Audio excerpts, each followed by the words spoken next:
सल्लल्लाहु अलैहि वसल्लम से निकाह करना चाहा, तो उस नौजवान की उस दौर के अंदर क्या अखलाकी हैसियत थी।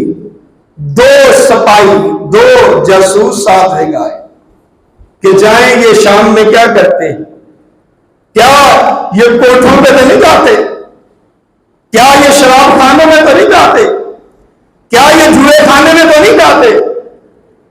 आके क्या गवाही मिलती है कि वो 3 महीने वहां रहे और एक एक टाइम अपने काम पे इतना फोकस किया कि पूरे उस शाम के जितने भी बड़े बड़े ताजर थे उनसे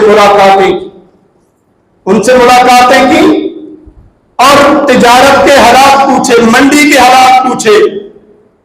और मंडी के हालात पूछने के बाद जब ये उन्हें महसूस हुआ कि कुछ ऐसी पेस्टिसाइड्स हैं, दवाएं हैं जो गल्ला महफूज करने के लिए इस्तेमाल होती है, वो सारी की सारी पूरी मार्केट से खरीदी। अपना माल तो उनका जाते बिक गया ना, उससे जो मुनाफा हुआ वो अलग, और उसके मुनाफे से जो पैसे आए वो सारी की सारी पेस्टिसाइड की दवाइयां जो थी, जितनी भी चीजें थी, वो सारी मार्केट से खरीदनी। और वो ताजर हंस रहे थे उन पे कि ये कितना बेवकूफ इंसान है, इसकी तो जरूरत ही नहीं है मार्केट में।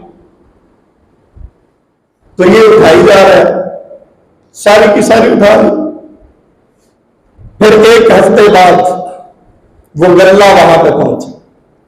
अब लोगों को जरूरत पड़ी उन कीड़े मार दवाइयों की। वो सारी की सारी दवाइयां फिर नबी करीम सल्लल्लाहु अलैहि वसल्लम ने मुनाफे में बेची। वो तो ऐसे थे और हम हाथ पे हाथ धरे बैठे।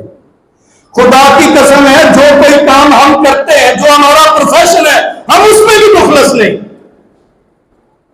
हम उसको भी फोकस के साथ नहीं करते, हम उसके अंदर भी ईमानदारी नहीं दिखाते। तो सबसे पहली शर्त क्या है? इंसान को कमाने के लिए उसकी क्रेडिबिलिटी होनी चाहिए, उसके अंदर ईमानदारी होनी चाहिए। अगर उसके अंदर ईमानदारी नहीं है तो वो अपने रिज़्क को हराम कर लेगा।